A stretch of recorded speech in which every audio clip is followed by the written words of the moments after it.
It's that time of year again where I go through the rapid charging that I did in the previous year. So I did this last year for the first time, and I think it was quite an interesting way of seeing how things are for rapid charging in the UK at least. Because that's one of the big things, right? If you're getting an electric car, you want to know that if you go on a long journey, you can charge somewhere, because we don't all just drive around cities. We do actually want to go on long distances sometimes, and an electric car really shouldn't be that different to a normal car in that respect. So I'm going to go through all of the rapid charges I did in 2023. Weirdly, it was actually a few less than I did in 2022, and even then I don't rapid charge that much. Most of the journeys we do, and in fact most people really, are relatively short. So I think like the average is like 23 miles a day or something like that. I do far less than that because we both work from home, so we don't drive that much. And when we do, we obviously do have to use rapid chargers occasionally. So here it is then, the charges we did in the UK.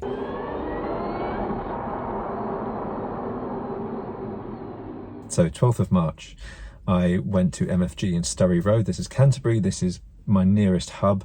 I'm going to call it a hub, but it's just 4 chargers.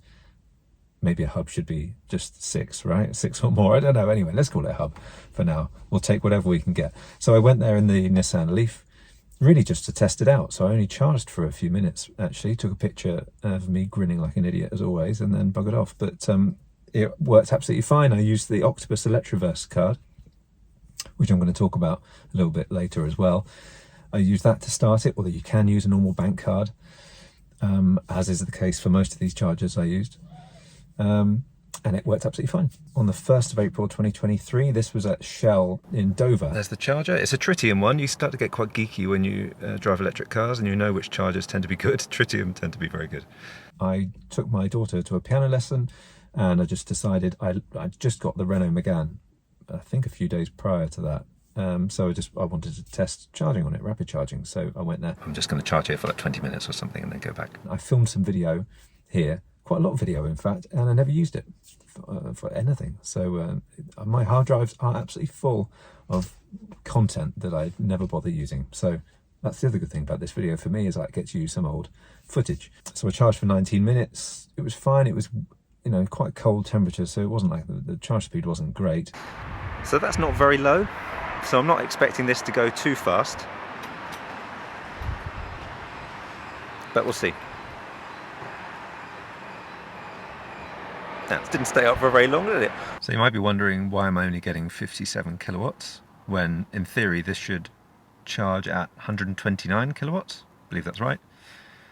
And now the simple answer is it's just because it's cold, and batteries when they're cold, they just don't charge very fast. So this is only 9 degrees at the moment. Some EVs have preheating, so they'll preheat the battery, so when you get to the charger it's nice and warm, and then you get a better charging speed. But if you are looking for an EV, do check if it has preheating, because that does make it charge much faster in cold weather. I was a little bit envious of the Audi e-tron that pulled up next to me, because they were getting much better charging speed than I was. The other possibility is that it's the charger being slow, but there's an e-tron that's just parked next to me and they're getting 106 kilowatts. So it's not the charger, it's the car. There were no issues at all, at least with the charger, although I did find the charging port on the Renault Megane a little bit of a pain to plug in. And I did moan about this a little bit in the Renault Megane video. I do love the Renault Megane, I think it's a fantastic EV, but yeah, it's just that the position of the port is a little bit annoying, because you invariably end up scraping the front of the car with the lead, which is not ideal. There's the problem, you see? I mean, I'm not scratching the paintwork, but still. 11th of April, this was IONITY Folkestone services. This is a favourite haunt of mine. Other than the MFG hub, the IONITY is also relatively close to me. It's like a 20-minute drive for me. Again, I went there with the Renault Megane. Again, I took footage that I never used, so just wasting my time, really, because I didn't have to charge for any reason. Now, there was a slight issue here that the first charger I went to didn't work. Ah, shit. The second one I used did, and it was relatively empty from what I remember, so it wasn't a big deal. Annoying that one didn't work, but hey, there were others there I could use. So we got straight in at 72 kilowatts. Hopefully, 92, there we go. This goes to show just how much longer it takes to get to 100%. So just that extra 20%, look how much longer it takes. This is why it really makes sense just to go up to around 80% instead of going all the way up to 100%. I mean, you're just wasting your time, unless you've got other things to do, of course. Yeah, that's enough for now, I think, so I'll stop that. Okay, 65% and 158 miles it says on the GOM. Next up, again, it was at Sturry Road, the MFG charger there. I went with the Renault Megane. Again, I took more footage that I never bothered using. I think the footage was about navigating to a charger, because this is one of the great things about the Renault Megane, is that it's actually got decent route planning inside it with charging stops. Very few EVs seem to do this well, but the Renault Megane is one of the few that do, so I was testing that out. I'm so sorry for the flickering, I've no idea how to fix that. So if we go there, charging stations, and there we go. I mean, the first one, you can see the depressing state of charging in Canterbury. That's really my only option. I'm there, and it's 9 minutes away to get to MFG. But anyway, let's go to MFG, and it says we'll get there with 17% battery. You see, we've got 18 now. I really love that it says that, and also on here tells you, there you go, compatible, the CCS, and there's 4 of them, incompatible, CHAdeMO, 4 of them, and it tells you what amenities there are nearby. If we click that, we've got all these different options, you see, like, and that's really good, isn't it? Because, well, I mean, obviously you park up and then you start charging, so if there's something else you want to do, then you can. Okay, so I'm here at the lovely MFG hub. I should say, with the Renault Megane, this was a car from Onto, rest in peace. And with Onto, I had a card where I could charge for free. So I did use an RFID card for many of these chargers. So not the Octopus Electroverse card, this was the Onto card I used. Okay, start your charge. You can do app RFID, which I've got with Onto, or contactless. CCS, that can't be right. I'm sure it'll be less than that. So charging power, well, there we go. Look. Nice. Oh, okay. It kind of hit a peak and then it relaxes a little bit, doesn't it? What I'm going to do is, because it's pointless just wasting time, if you have to plug in and charge, you might as well go off and do something. So there's a pet shop just over there, so I'm just going to go and get some food for Baby the dog, and then I'll come back. One thing you've got to be a little bit worried about is, especially these MFG chargers, some of them have parking restrictions, and sometimes you have to go inside and register your registration number on a little screen there, otherwise you get a parking fine. That's not the case on this particular one, but it is on others. So just be aware of that. Look at the signage and see what it says. Right, well, let's get some food for the baby. The problem with my dog is that she's the fussiest creature on earth. We have to get like a selection of food, and then she'll decide that she just doesn't want to eat something one day, and then we've got to give her a different brand the next day. It's a nightmare. Poor things. You know, I love the idea of having, like, I don't know, a gecko or something like that, or a pet lizard, but I really struggle with the idea of giving it live food. Snakes are even worse, because you have to like defrost mice and things like that and give it. Ugh. Okay, back to the car. We're almost at 80%, so that's 80%. There we go. So 38 minutes. That's it. The next charger was IONITY at Cobham. Again, another favourite haunt of mine. I tend to use this charger quite a lot. In fact, it's the busiest motorway services in the country. And it's really well positioned. I tend to use it when I go to see my folks in Dorset, and that's where we were going. We really just stopped there. We didn't need to charge because Renault Megane's got a pretty good range. Didn't need to charge, but we were stopping there anyway to get some lunch.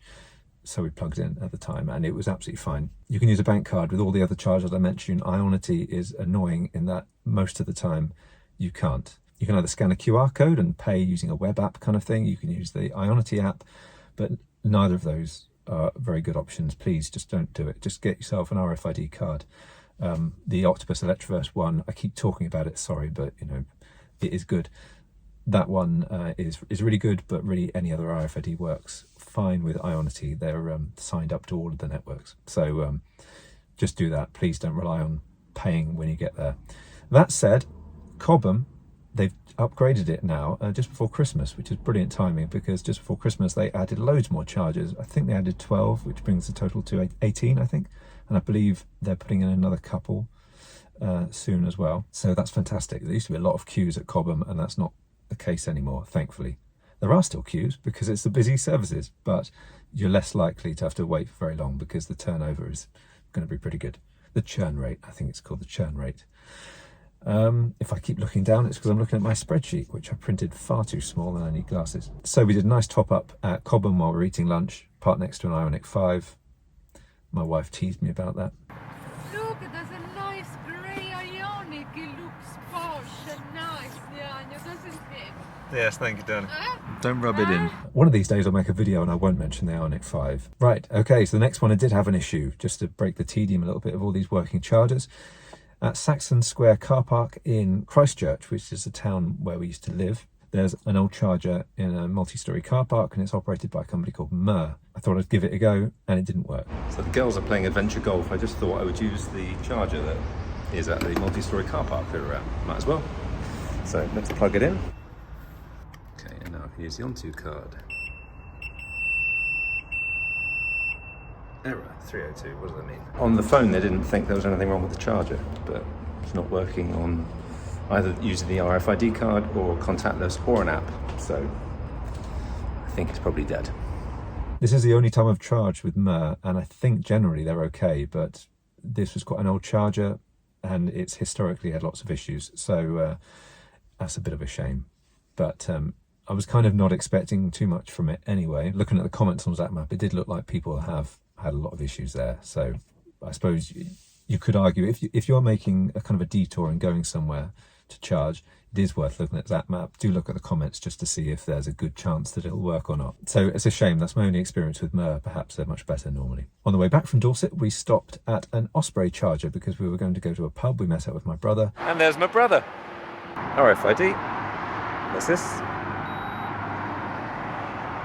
And I featured some of this in a video actually, so I finally actually used some footage, and we stopped there, charged up to 100% in the Renault Megane, and it took, I don't know, what was it, hour and a half or something like that, which sounds like a long time, but we were inside eating the whole time, so really it was perfect for us. And you see it's 54 minutes to get to 80%, 1 hour 31 to 100%. Osprey chargers, in my experience, always work, and that was no exception, so that was great. Next up, IONITY at Cobham, as always, and this was actually coming back from Fully Charged Live, which was a great event. So here with 9% battery, and let's see if it works. And I was in the Renault Megane, absolutely fine.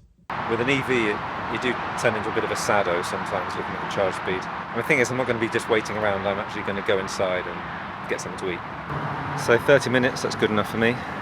Back to IONITY at Folkestone Services again. I told you it was like a second home. And again, this was making a video which I didn't use, and this was just going to be a video about how much range can you add in 5 minutes. Okay, so we're here with 16% battery, and I could have got it less, but I was stuck behind someone who didn't seem to know what the speed limit was, so I couldn't go quite as fast, unfortunately. 129, oh lovely. So imagine if you're at a petrol pump, you're probably there for like 5 minutes, aren't you? So let's do 5 minutes here and see what we can get. 5 minutes, okay. Let's stop. Okay, so let's see how many miles we've added in 5 minutes. We've got 77, so we added 33 miles. For me anyway, 33 miles actually is quite a lot. I mean, that's half a week of school runs. So in 5 minutes, you know, that's fine. Obviously, most of the time I charge overnight, and then I'm adding hundreds of miles overnight, which is much easier. But if you don't have off-street parking and you're relying on public charging, I suppose it's good to know what you might be able to achieve. It didn't really feel like it was worth it in the end, and that's why I didn't bother editing it. I've started doing more YouTube shorts now, so perhaps that would have been a good candidate for that instead of editing a whole video just about how much do you charge in 5 minutes. The 1st of June.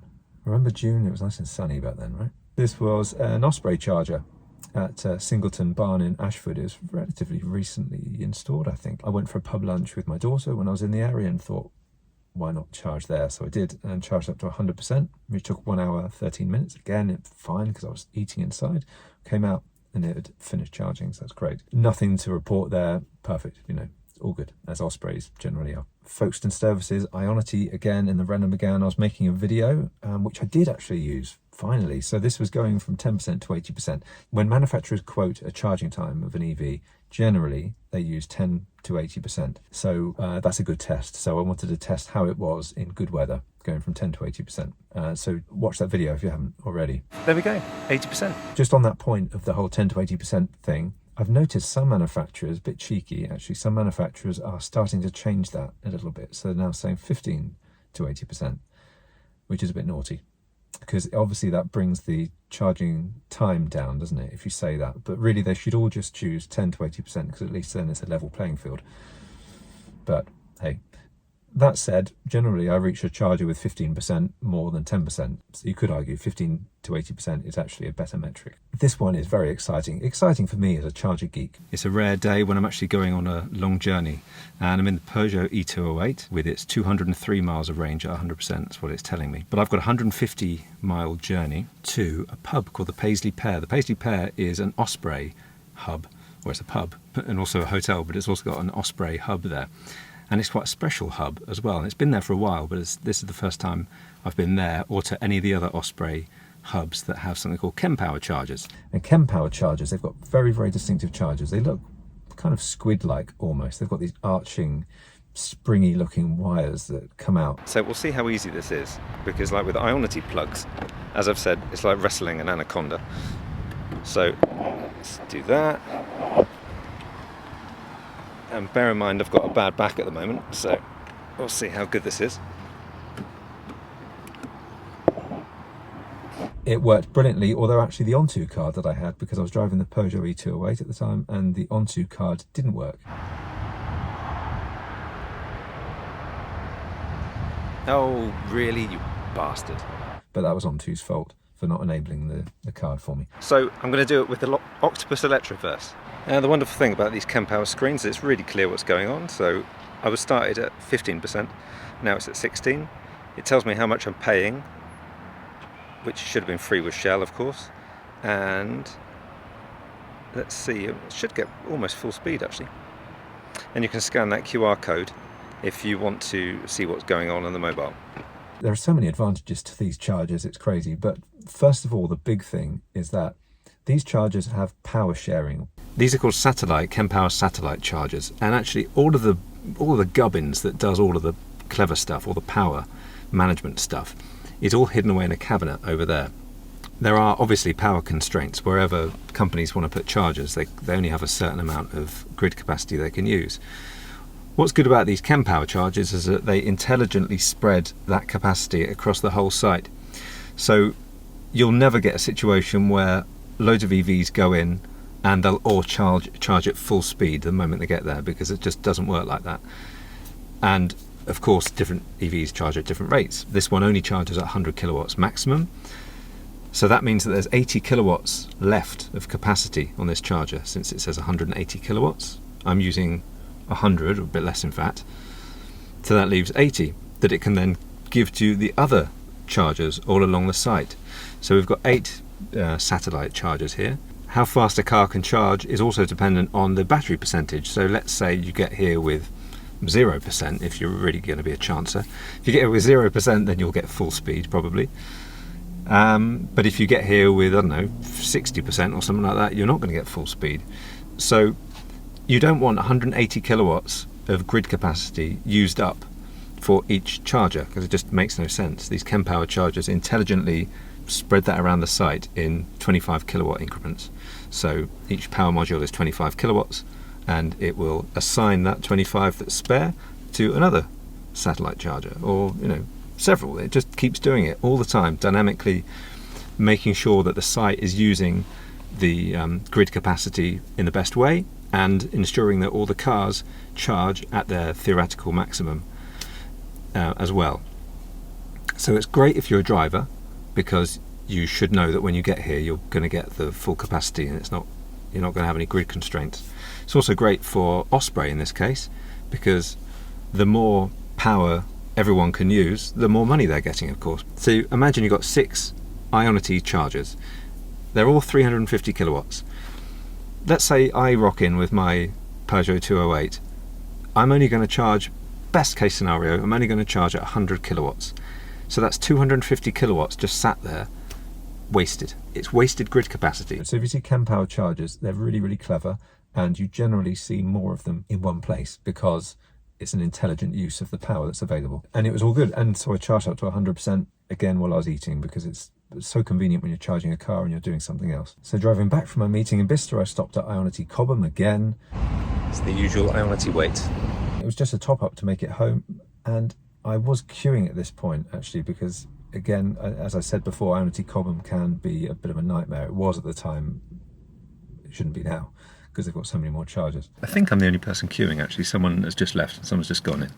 So hopefully I won't have to wait too long. I helped some confused people charge. I told them to use the Octopus Electroverse card, and then it worked for them. It was absolutely fine for me other than the queue. But as I say, that queuing issue should be pretty sorted now, unless you get 18 EVs all at the same time. And then you will have a bit of a queue, but hopefully that should be a relatively rare occurrence. 17th of July, back to good old MFG at Surrey Road in the Peugeot E208. There was no reason I was there, and I don't even think I filmed actually, so I was just being cheap and using the free on2 charging, which is probably why they failed, actually, giving me all this free charging. And finally, 18th of September, back at the MFG. This was in the Citroen EC4, and I was doing a video about charging from 10 to 80%.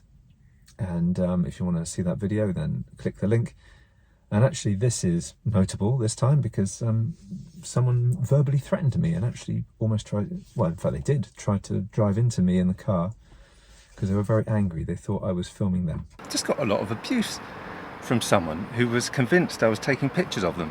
Anyway, I explain it in the video, but that was a weird occurrence. So that's it then. 15 chargers I did in 2023. 15 rapid chargers I did in 2023 in the UK, because if you see my videos, you'll also know that I went to Italy, and obviously I did more than 15 charges in that trip. So watch those videos. I had very few issues at all, I think. I do find that these days, whether it's in the UK or in Europe, it's very, very rare that I have any kind of issues. So as you can see from the chargers I did have, I had a queue once, didn't I? And I had that Mer charger didn't work, or Merda I should call it. That didn't work. But and the IONITY one that didn't work, and I had to move to another. But generally the success rate is pretty good. Perhaps more important than rapid chargers are destination chargers. Destination chargers is, as the name suggests, it's when you get somewhere and you're doing something else, you just want to plug in and charge your car. I mean, I would say that destination chargers are generally AC chargers. They're the slower ones, anything up to 22 kilowatts. I would also consider really the 50 kilowatt chargers also destination chargers these days, because a lot of cars have very big batteries, and a 50 kilowatt charger will actually take a long time to charge a car. So when I went to that pub in Ferndown, for instance, and used the Osprey charger, that was 50 kilowatts. I would call that a destination charger, also because I was inside eating with the family, and then we came out and we got the fully charged car. So it's interesting. So that a 50 kilowatt charger is still called a rapid charger, but it's not that rapid, is it? So we did use some destination chargers. When we got the E-Nero, we went to Norwich, and that was interesting in that we did the whole trip and back, and we didn't rapid charge once. We just used some of these destination chargers in car parks. I think we used 3 in the end, actually. We kept exploring different bits of Norwich. We'd go to a different car park and we'd plug in, charge for a bit, go to another, and all that. And that worked really well, actually. It feels nice to go somewhere, and if you're parking anyway, it just makes sense to plug in. So really, we should have destination chargers in far more places. They make so much more sense. They're easier to install. One big issue is that quite often you have to download an app, but one of these chargers had a contactless payment. So hooray for that. We need way more of those. Contactless payments make so much more sense. Quite often you'll hear a complaint from people saying, oh, you know, I've got 100 apps for my EV. Well, those 100 apps are generally, they're going to be those AC chargers that you go to. We also drove to Centre Parks. That's actually a journey we could have done in the Nero without charging either way, but hey, we still did. We topped up at Centre Parks. So Centre Parks have 80 chargers. How cool is that? And with that, again, you have to download an app. It's pretty cool. It also charges during the night when electricity for them would be cheaper. But you don't care, because if you go to Centre Parks, you're there for a midweek, so Monday to Friday, or you're there from Friday to Monday. So all it really matters is that you're charged up by the time you want to go home. You don't have to move your car. You just plug it in, leave it there, and you reserve it and everything. So it's fantastic. So I don't know how many Centre Parks have done this yet, but a few I believe have, and we need more of that. That's what we should see. Every car park should be like that. It would make life so much easier, wouldn't it, if you just go somewhere, park, plug in. It would be easier and far cheaper as well than using rapid chargers, because something the press do complain about is the cost of rapid charging, and it's fair, because the cost of rapid charging is stupid. And it's stupid because it's so much more expensive to charge your car if you don't have off-street parking, and it shouldn't be like that. So one of the things is, it's a bit of a detour I'm taking here, sorry. One of the things is the government have been asked several times to reduce the VAT on rapid charging. So it's 5%, so it matches charging at home. That would be really good, and that would knock the price down. That would be great. But also you have to also consider that just the logistics of putting a grid connection in, building all this infrastructure, the chargers cost a lot. You're looking at hundreds of thousands, if not millions, for a hub. And they've obviously got to recoup that money a little bit. So we'll probably find that public charging is expensive for a while yet. That said, there's good news in that the supermarkets are starting to put hubs in. So Sainsbury's, for instance, are now putting Kempower chargers in. And that's great. Now that's expensive at the moment. It's 75 pence per kilowatt hour, I think it is. But Asda is another very big supermarket chain. They're going to be putting in Tesla superchargers, but superchargers that work on, for every car. So they're doing that. And we've also got Morrison's. Now Morrison's petrol stations, I believe, are going to be bought by MFG, the company that do all the fantastic little mini hubs like the one in Canterbury. They're going to be hopefully buying Morrison's petrol stations, and they're going to be putting in chargers. Supermarkets are great at doing price wars. So when all these hubs are in, those prices will start to come down, because they can entice you to the supermarket. Imagine if you want to fully charge your car. Let's say that takes 40 minutes or an hour or something like that. Well, that's kind of the perfect dwell time to go into the supermarket and get some stuff. So you're going to spend more money inside the supermarket than you probably are charging your car. And the supermarkets know that. So there'll be a price war. Once the price war happens, that'll be fantastic. It's going to bring prices down across the whole industry.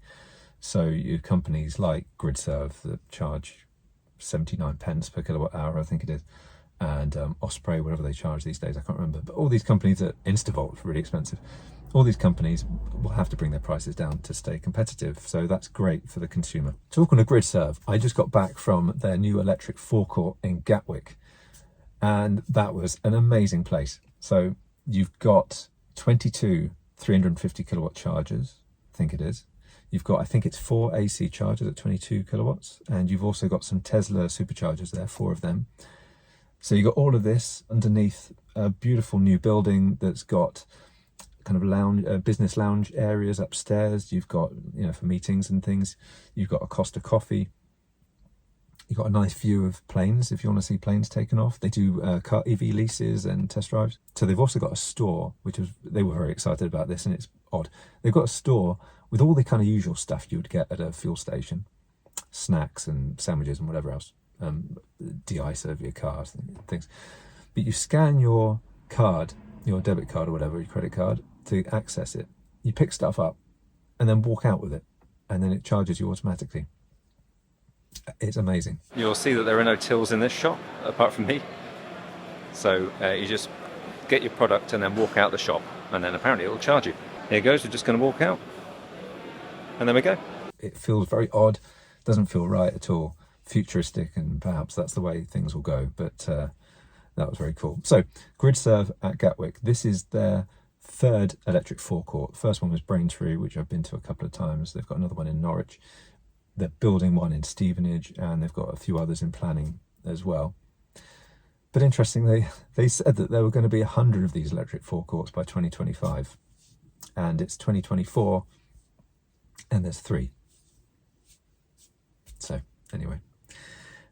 But to be fair to Gridserve, what they also did in the meantime is they took over the electric highway chargers. They're all the motorway service chargers. They took that over from Ecotricity, and that was all failing miserably. And they've been investing a lot of money into trying to build lots of much better hubs. And the ones they've done are fantastic. I'm going to give Gridserve a little bit of slack. They've been doing a lot of work there.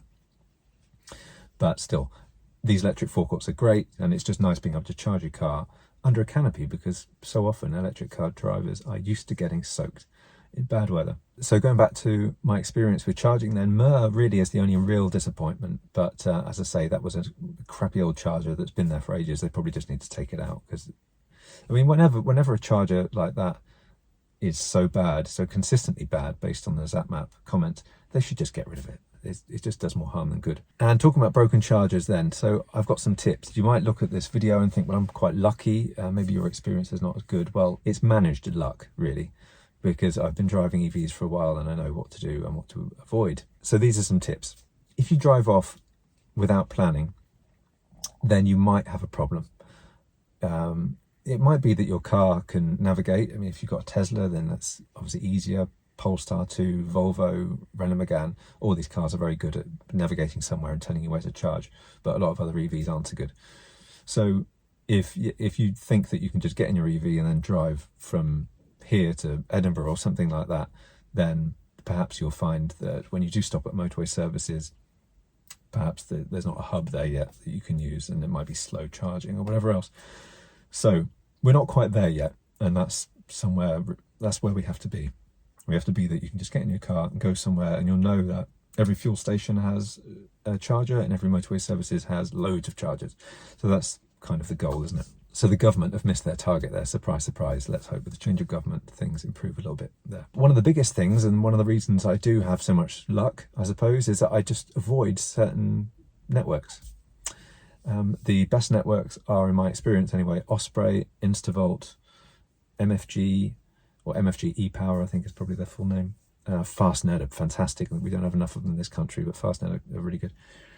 And Gridserve, the ones that operate the chargers on the motorway, generally I find them to be pretty good, but they've still got so many grid connection issues that we went to one the other day, and that was at Clackett Lane, I think it is, and there's even a sign that said they're waiting for a grid connection, so it's slow, but at least they're upfront about it. So they're the most reliable networks. The ones I avoid personally, Genie Point, I'm sorry Genie Point, they are trying to upgrade their chargers, but they're woeful, really. So my standard joke with Genie Point is that you need 3 wishes to get it to work. So Genie Point, Shell and BP, I also avoid those. Although actually I charged at Shell and it worked fine, didn't it, last time? And I charged at BP the previous year and it worked fine. But generally, I find that because they've got so many, BP especially have so many chargers actually, that quite a high percentage of their chargers seem to be a bit dodgy. But they are working hard, it seems, to upgrade them all. So I'm hearing less complaints these days. But still, I would generally avoid Genie Point, BP and Shell. Kind of treat them as a plan B, I suppose, but aim for the other chargers instead. And the other big tip I've got is, although it's great that most of these networks do accept contactless payment, get yourself an RFID card like the Octopus Electroverse one. Use my link and we get £5 each. I do find that if you use an RFID card, if you're bypassing all of the bank card payment stuff, it tends to be more reliable. So one of the reasons that I think I have such good luck is because I use an RFID card and I don't generally use my bank card. So I really recommend getting that Electroverse card, because just keep it in the car with you, because I would find that I would tend to use that first for every charger I get to. All the reliable chargers I told you about, except for Gridserve, all of the others are all with Electroverse, and actually they're cheaper using that RFID card than it would be if you just paid with your bank card. So get yourself that card. That's my big tip. And yes, with IONITY, I used to, at Cobham, they've now got contactless payments actually, which is great. But I did used to spend quite a lot of time there, just telling people, if you're having problems, then just use Electroverse.